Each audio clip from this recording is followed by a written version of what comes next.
गोटे गाँव रे आलोक और विवेक नाम दुई जन सांग रहुथिले। आलोक थिला खूब धर्मविश्वासी, शांत एवं परिश्रमी। विवेक थिला धर्मभीरु, परश्रीकातर आउ अलसुआ। आलोक दिने विवेक को कहिला, अच्छा सांग गोटे काम कले हुंतानी। हुनु आमे सहर को गले भल रोजगार करते आउ बाहासा हेई खुशी रे रुहंते। तो बहुत परिश्रम करने को पड़िबो। पुणी सही कथा, बिना परिश्रम रे कौन किछि हुए? हाँ, तू जे पर्यंत मो सांगरे अछु मोर चिंता कौन? केबे जिबा कह। ता पर दिन दुई सांग चलिले सहर को। सहर रे निजर बुद्धि विवेक खटई आलोक बहुत परिश्रम कला, किंतु विवेक आलोक पछरे रही सब काम कला।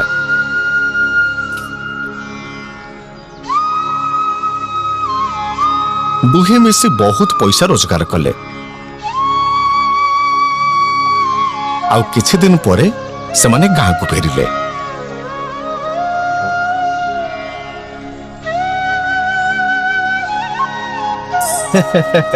सांग मो बो मते देखिले ना भारी खुशी हेई जिबारे।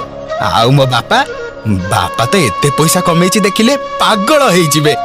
सब कथा ठीक जे, हेले मते काई भारी भय लागुची। कोन पाई भय लागुची? आमे रोजगार करी हाथ रे पैसा धरी घर को फेरुचे तो बड़ा खुशी रा कथा।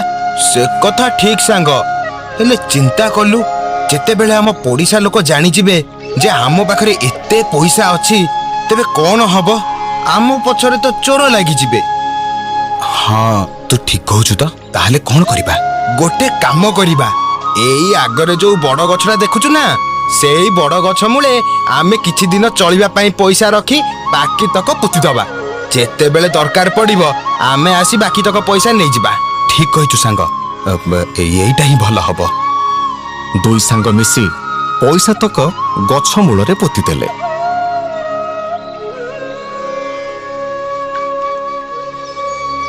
किंतु विवेक मनरे कौन थिला आलोक से कथा आदौ जानिबाकू चेष्टा कलानी।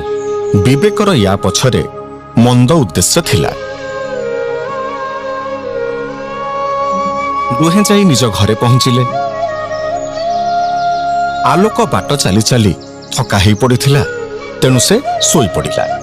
किंतु विवेक को राति सारा आउ निद हेलानी। से अपेक्षा कला केमिति राति पाही सकाळ हब। जेमिति सकाळ हेछि से सीधा चलिला सेई गछ पाखकू जोठी दुहे मिसी पैसा तक पोती थिले। आउ खोलिकी सबु तक पैसा से नहीं आसिला। एपटे आलोक को ए सबु विषय रे किछि जणा नथिला। ता पाखरु पैसा सरी जिबा परे जेमिति तार असुविधा पड़िला, से जाई पहुंचिला विवेक पाखरे। मोर बहुत असुविधा, तेणु से गछ मूलरू पैसा आनिबा को पड़िबो। हाँ निश्चय, ये गोटे कथा। चल जिबा। दुई सांग मिसी पहुंचिले से गछ मूल रे आउ गात खोलिबाकू लागिले। हेले विवेक तो सबु तक पैसा नहीं जाइथिला, आउ पैसा को उठु आसीबो? से छलना करी आलोक को गाली देला। हे सांग, एठी तो किछि नाही। तू गोटा विश्वासघातक बेईमान। तू सबु पैसा नहीं गला परे मते एठी डाकी खोलिबा पई कहूछु? मते विश्वास कर सांग, मु सेमिति किछि भी करिनी। अरे मोर जदी पैसा नबार थांता मु कोन तते डाकी न थांती? मते काई डाकीबू? मु तो तते बाट मागी थांती ना। ठीक अछि, गोटे काम करिबा। काली आमे ए गछ मूल को हम गां मुखिया को डाकीबा, से ही हमकु न्याय देबे। ए कथा सुनिबा परे विवेक को बड़ छानिया लागिला। से ता घरे पहुंचिला आउ ता बापा को सब कथा खोली कहिला, आउ सबु तक पैसा भी देखैला। एक अच्छी किच्छे व्यस्त नाई।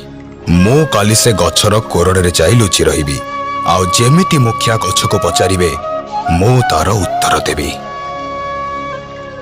ରାତି ପାହି ସକାଳ ହେଲା। ଗାଁ ଲୋକେ ଆଉ ମୁଖିଆ ସମସ୍ତେ ସେଠି ଆସି ପହଞ୍ଚିବା ପରେ ମୁଖିଆ କ'ଣ କଲେ ନା ସେ ଗଛକୁ ହାତ ଯୋଡ଼ି ପଚାରିଲେ, ହେ ବୃକ୍ଷ ଦେବତା, ଆପଣ ଏ ସବୁ କଥାର ସାକ୍ଷୀ, ତେଣୁ କେବଳ ଆପଣ ହିଁ କହିପାରିବେ ଯେ ପଇସା ପ୍ରକୃତରେ କିଏ ନେଇଛି। ବିବେକର ବାପା ତ ଆଗରୁ ଗଛ କୋରଡ଼ରେ ଲୁଚିକି ଥିଲା, ତେଣୁ ସେ ସାଙ୍ଗେ ସାଙ୍ଗେ ଉତ୍ତର ଦେଲା। ସେ ପଇସା ଆଲୋକ ନେଇଛି। ସେ ବହୁତ ସ୍ୱାର୍ଥପର ଆଉ ବିଶ୍ୱାସଘାତକ, ତେଣୁ ତାକୁ ବିଶ୍ୱାସ କରାଯାଇ ନପାରେ। ଆଲୋକ ଏକଥା ଶୁଣି ବହୁ ଜୋରରେ ରାଗିଗଲା। ତାକୁ ଲାଗିଲା ଏସବୁ ବିବେକ ହିଁ କରଉଛି। ତେଣୁ ସେ ରାଗରେ ଗଛରେ ନିଆଁ ଲଗେଇଦେଲା। ଆଉ ବିବେକର ବାପା ଗଛ କୋରଡ଼ରୁ ପ୍ରାଣ ଭୟରେ ବାହାରକୁ ବାହାରି ଆସିଲା। ତାକୁ ଦେଖି ସମସ୍ତେ ବଡ଼ ଆଶ୍ଚର୍ଯ୍ୟ ହେଇଗଲେ। ତାପରେ ମୁଖିଆ ବିଚାର କରି କହିଲେ, ବିବେକ, ତମେ ଆଲୋକକୁ ସବୁ ପଇସା ଫେରେଇବ ଆଉ ତା ସହ ଜୋରିମାନା ସ୍ୱରୂପ 10 ଟଙ୍କା ଅଧିକ ଦବ। ମୋତେ କ୍ଷମା କରିଦିଅନ୍ତୁ ଆଜ୍ଞା। ମୁଁ ଲୋଭରେ ପଡ଼ି ଯାଇଥିଲି। ତୁ ବି ମୋତେ କ୍ଷମା କରିଦେ ସାଙ୍ଗ। ମୁଁ ତତେ ଧୋକା ଦେଇଛି ଆଉ ଠକିଛି ମୁଁ।